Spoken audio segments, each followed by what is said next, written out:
Welcome back. Now each content block that you add has different elements that you can customize.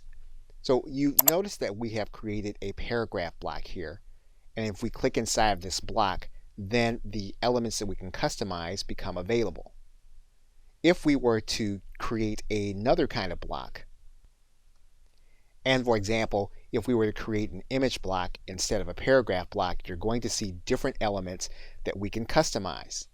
For example, you'll notice here that we have a heading block. That heading block has different customization settings. You'll notice here that we have an audio block. If we click inside of that audio block, this audio block only has the advanced or coding customization.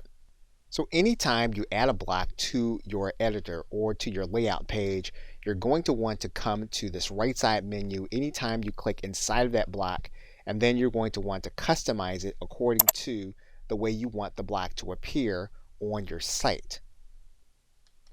Now, the one area you won't see any customization available to you will be if you place your cursor inside of the title area. You'll notice that there is no block selected, there's no customization.